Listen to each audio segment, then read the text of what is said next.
This is Humira Fassi-Houdin with the National Collegiate Inventors and Innovators Alliance and the Epicenter, and I'm here with Jim Schobel of Georgia Tech, a rising senior in the field of biomedical engineering. And when I first met Jim, I was most blown away by the fact that as a senior in high school, he was listening to Stanford Technology Ventures Program's Entrepreneurial Thought Leaders series, which is a great podcast online, number one most downloaded thing in iTunes, fantastic speakers who are doing things in entrepreneurship and innovation.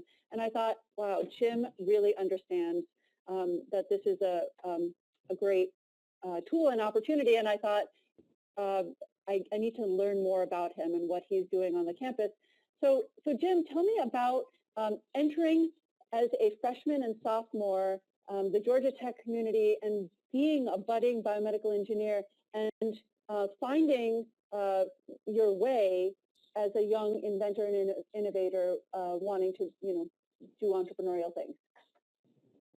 Sure.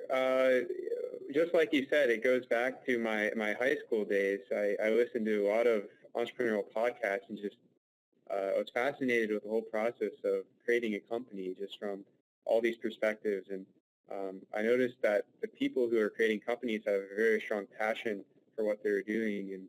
And so I use that as a model to find my own passion and specifically within the biomed field. So when I entered Georgia Tech my first and second year, I really wasn't sure if that's what I wanted to do, but I had this idea that I wanted to do it.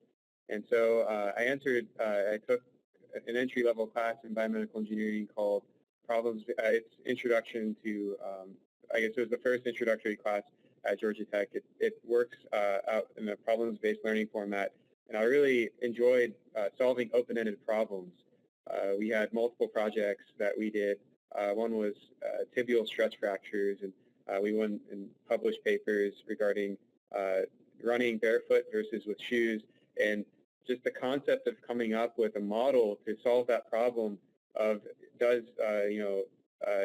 running with shoes or without shoes cause a stress fracture, and possibly designing some device or shoe to kind of combat that just seemed so appealing to me. And whenever I was in that class, it kind of resonated. All the stuff I learned in high school, is this something you could actually do for starting a company, getting people on board a team, and just the teamwork skills that I learned in that class, along with my business, knowledge from these seminars, really promoted me to cultivate an interest and go beyond what I'm learning in the classroom and try to do something with it. And so that's sort of what was going through my head in my first year, second year, and it's kind of caused me to search for existing things on Georgia Tech and create this organization. Well, did you find those things as an undergraduate? Did you find those things on your campus that would support you in your quest to invent and innovate and make and things like that? There were a few things on campus. I think every campus has initiatives to kind of solve this problem of connecting students with some sort of invention type business development idea, but there seems to be incredible lack of resources for medical device company development. There's so many different things you have to think about when starting a medical device company that are just different from a traditional company, including the FDA, the regulatory hurdles, clinical trial design, and all sorts of animal trials, and there are a lot of different components, including reimbursement strategies and uncertainties within the government that are present in a lot of other industries. And so when I went about searching for these things, that's what I was looking for, is can I get these resources to start something and find them? So now, Georgia Tech is well known for its venture development resources and has so much great activity. In fact, many ecosystems do. Of course, all ecosystems have areas of improvement, but it sounds like were they mostly there for graduate students and faculty and that kind of stuff? Like as a freshman and sophomore, did you feel that you could tap into those resources?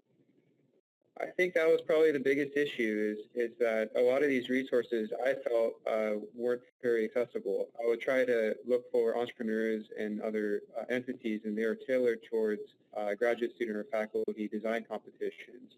And so I would go to networking events within Atlanta, the Southeast Medical Device Association is an example where they only accept graduate students, or they only had for a while into their program, and they really opened up their doors to me to present there recently.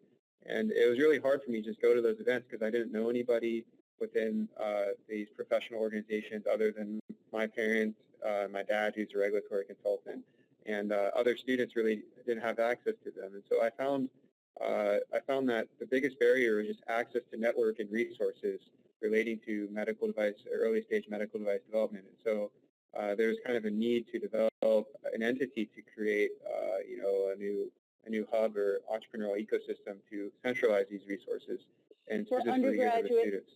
For undergraduate engineering, students. biomedical students. So tell me now what you did to solve that problem.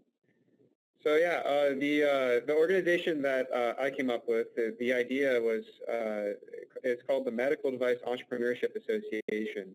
And it's to solve that exact problem. It's to kind of create an ecosystem around networks and resources so that students can come in, figure out what medical device entrepreneurship really is as opposed to what they think it is, because there's a big difference.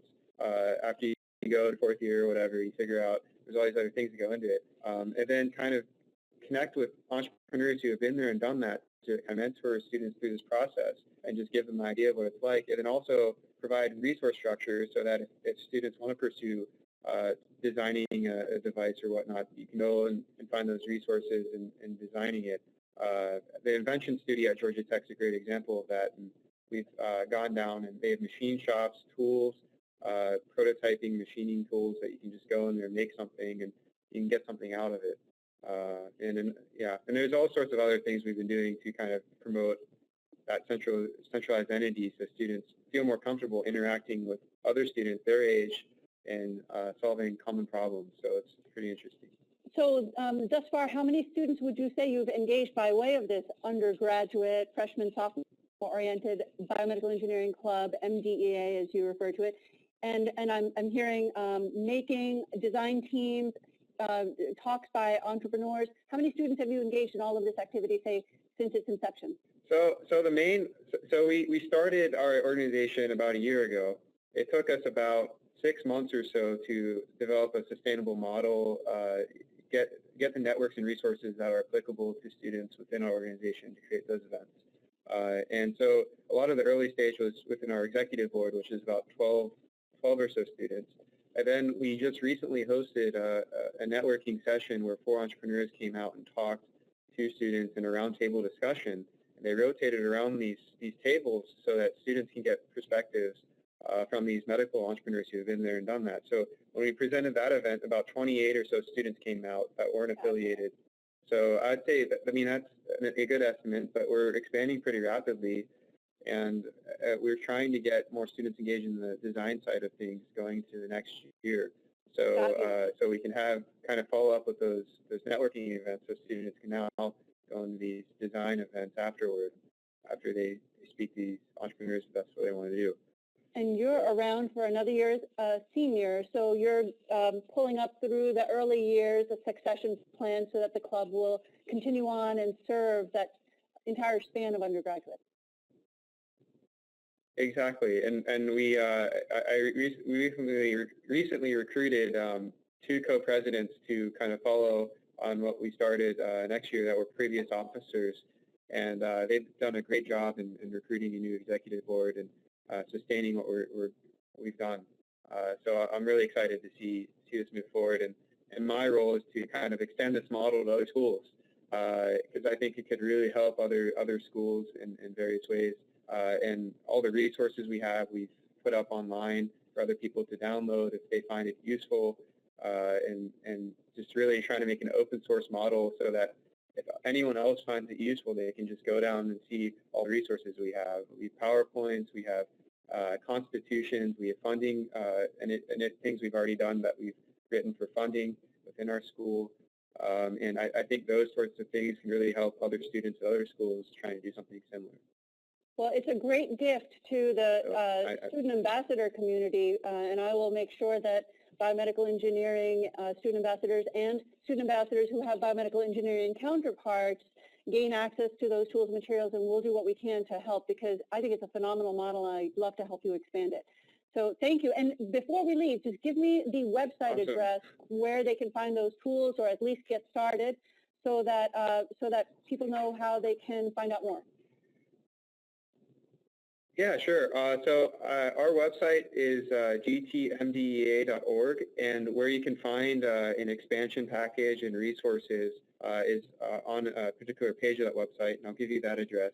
It's gtmdea.org /node/42, and that's Fabulous. where the page is where you can register.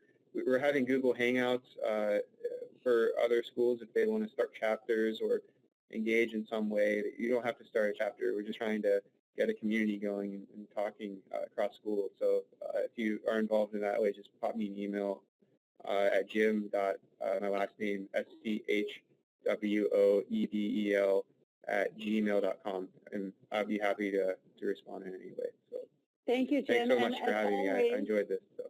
Student ambassadors who are watching this, as well as candidates for student ambassadors, should contact me, Humaira, at nciia.org. That's HU, M as in Mary, ERA, at nciia.org. I'm interested in your campus and you as a student ambassador prospect. So be in touch with me, and we'll plug you into resources like MDEA, Jim's Club, and many others. Thanks so much, Jim. Thank you so much.